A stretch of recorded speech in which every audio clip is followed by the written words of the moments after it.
bienvenidos a las noticias en México y el mundo. Seguramente conoces a este personaje.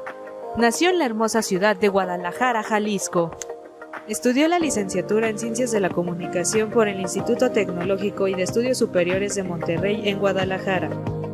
Cuenta con una maestría en Gobierno y Políticas Públicas por la Universidad Panamericana.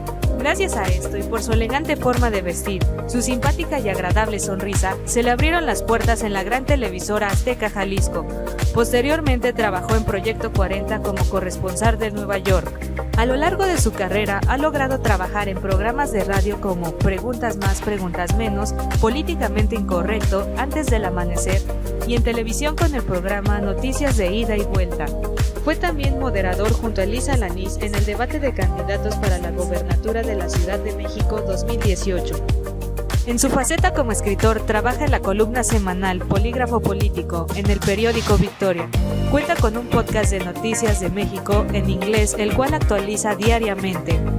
Actualmente, y con tan solo 28 años de edad, trabaja en la gran empresa de radio EXA-FM, MBS Noticias, y cuenta con un programa de televisión llamado Tu Ciudad en Tiempo Real, que es transmitido en ADN 40. Él es Juan Manuel Jiménez. Hola, ¿qué tal, amigos? Hoy me encuentro en las instalaciones de TV Azteca y tengo el gran honor de presentar a Juan Manuel. Ay, me da mucho gusto, estoy muy emocionada. Qué bueno, yo también. Sí, bueno, vamos a hacer un pequeño expuesto de tu trayectoria, de todo lo que has trabajado. Mi primera pregunta es, ¿cómo empezó esa chispa, cuándo empezaste a sentir eso de que yo quiero ser periodista, yo quiero dedicarme a esto? Mira, seguro tú estás muy chiquita, yo creo, pero a mí todavía me tocó ver los últimos programas de Otro Rollo con Adal Ramones. Y él en uno de sus monólogos hablaba acerca de que estudió Ciencias de la Comunicación, ¿no? Que eso fue lo que lo llevó a ser conductor y periodista del mundo del espectáculo. Entonces yo dije, yo quiero estudiar eso. Entonces poco a poco fue cambiando mi pensamiento ya cuando tenía como 15, 16 años, que me di cuenta que lo que me apasionaba era hablar de las noticias que había pues, en la coyuntura política, ¿no? Entonces mi papá, siendo abogado, siempre en la mesa platicaba de lo que pasaba en el país. Rumbo a la escuela siempre escuchábamos a Gutiérrez Vivó y me empezó a interesar mucho, ¿no? Entonces empecé desde los 14 años a leer periódicos y fue ahí cuando dije yo quiero ser periodista. Entonces esa fue la chispita que hizo que me dedicara a ser periodista en materia de noticias. Bueno, ya me respondiste las preguntas que te inspiraste por el programa de Otro Rollo. Sí, o sea, realmente no fue por el programa en sí, fue porque escuché al conductor decir qué fue lo que estudió para poder ser periodista. Entonces eso fue lo que me dijo, hay una carrera para estar en la tele y dar las noticias, o sea, hay una carrera en específico que yo puedo utilizar para poder ser un periodista de alto nivel como los que entonces veía. O sea, y nunca te interesó así, ¿quieres ser como Adal, hacer una risa o eres más serio? Es que según yo soy chistoso. Híjole. Qué bárbaro, me acaban de hacer una broma los amigos de producción. Pero no soy chistoso en el sentido de que sé contar un buen chiste, más bien durante la plática te hago reír, pero si me dices cuéntame un chiste, va a estar pésimo mi chiste porque yo solito me río antes de decir lo que te hace reír a ti. Sí, entiendo. ¿Y cuál es el área de comunicación que te gusta más hacer? Mira, ahí está muy interesante porque yo cuando empecé a ver las carreras, fui al TEC de Monterrey, fui al ITESO, yo soy de Jalisco, ¿no? Entonces fui al ITESO, al TEC, a la UP, fui a la Universidad de Guadalajara, a públicas y a privadas, a ver los diferentes planes de estudios que tenían para estudiar periodismo o comunicación. Y llegué al TEC de Monterrey y me dieron a conocer una nueva cara de la comunicación que yo no conocía, que era la comunicación organizacional. ¿Qué es la comunicación organizacional? O sea, básicamente haces relaciones públicas, imagen pública, el detrás de una campaña política. Entonces yo dije, ¿sabes qué? Eso me interesa más que estar en los medios de comunicación o ser periodista. Entonces obtuve una beca en el TEC de Monterrey y decidí estudiar comunicación organizacional. Entonces dejé de lado todo lo del periodismo y decidí mejor estar detrás en una campaña política en específico, porque en ese entonces ya me había interesado mucho como el sector público, pero en la creación de imagen y de campañas políticas. Y si hubieras, no sé, escogido otra cosa, aparte de periodista, o sea, que dijeras, aparte del periodismo, ¿qué otra carrera te hubiera gustado? Yo creo que ciencia político, derecho. ¿Sí? Yo creo que ahorita el comunicador bueno, el que destaca, es no únicamente el que estudia el hacer periodismo, el comunicar, sino el que tiene otra herramienta detrás de sí mismo para poder emplear conocimientos y que la gente conozca al respecto, ¿no? Entonces yo por eso estudié comunicación organizacional, pero luego me estudié estudio de medios y luego estudié una maestría en gobierno y políticas públicas para tener los necesarios o las herramientas necesarias para poder desenvolverme en mi trabajo, ¿no? Que es al fin y al cabo ser periodista en materia de noticias. Otra cosa que he notado mucho en los videos que luego subes en la tele es que te arriesgas mucho. De hecho, apenas acabas de subir un video donde habían unos ganaderos y te lanzan casi una bomba. Punto tiempo del centro de la República Mexicana. Muy buenas tardes, bienvenidos a tu ciudad en tiempo real. Sí. O sea, ¿cómo le haces para enfrentar todas esas emociones, toda esa adrenalina que ves ahí cuando te mandan a reportear o hacer algo así? Bueno, lo padre de mi programa es que yo escojo dónde ir, ¿no? Entonces yo siempre escojo pues lugares que normalmente no están siendo objetivo en la agenda mediática. Entonces ese específico que tú dices fue San Juanico, que absolutamente todos los medios de comunicación lo llevaron. Pero lo que yo hice diferente es hacerme amigo de los policías y hacerme amigo de las personas que estaban bloqueando la México-Pachuca. Entonces al momento de que iba a haber un choque entre ambos, yo tenía el respaldo de los pobladores de San Juanico, Atepec, y también de la Policía Federal y de los elementos de la Secretaría de Seguridad Pública. Me arriesgo porque siento que el público se merece saber la verdad y no verlo desde afuera, ¿no? Otros medios de comunicación lo hicieron a través de un helicóptero, estuvieron arriba reporteando, pero yo estaba abajo, donde estaba toda la información llevándose a cabo en tiempo real y yo estaba en vivo dándole a conocer al público, al auditorio, lo que estaba pasando en esos momentos. Entonces yo creo que no es arriesgarme, es más bien darle al público lo que merece, información de primera mano en el lugar de los hechos y en tiempo real. ¿Y qué es lo que prefieres más tú, estar en el lugar de los hechos o prefieres dar las noticias en el foro? Yo creo que de los dos, es diferente. Yo creo que un buen comunicador, un buen periodista tiene que ser reportero y viceversa, ¿no? No puede ser un conductor que nada más lee las noticias sin vivir lo que realmente pasa en las calles. No puede ser un excelente periodista si nunca ha sido a una conferencia de prensa, si nunca has ido a un chacaleo, si nunca has ido a la Cámara de Diputados, si no tienes fuentes. Un buen reportero se hace en la calle y eso te da la herramienta para cuando estés en el estudio en un breaking news o en una noticia en desarrollo, sepas qué hacer.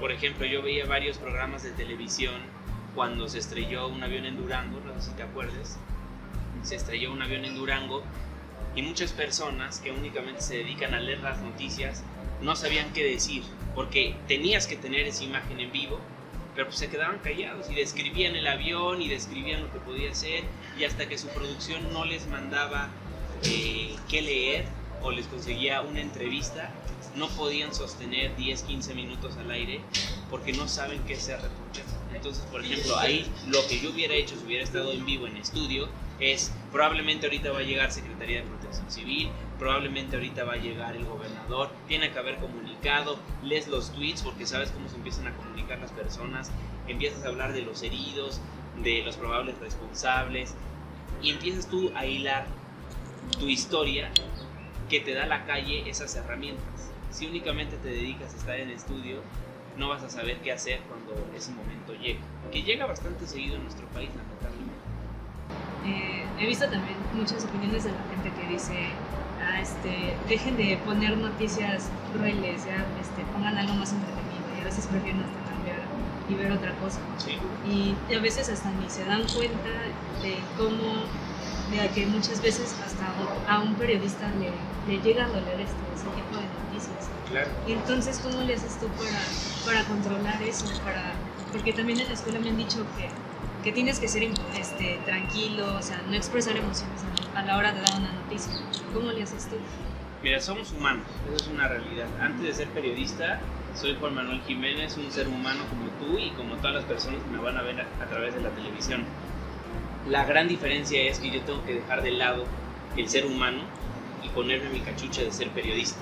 Entonces, por ejemplo, en el sismo yo estaba reportando muertos. Yo estaba en la calle viendo cómo cargaban a gente que perdió la vida. Bebés, niños, adultos, gente de la tercera edad. Impacta, claro. Pero también es necesario la herramienta de la comunicación para exigirle a las autoridades, oye, esto está pasando en tal lugar, necesitas venir aquí a proporcionarles ayuda, servicio médico, agentes periciales, ¿no? Los de obras tienen que venir con un DRO para ver qué es lo que pasó porque se derrumbó el edificio.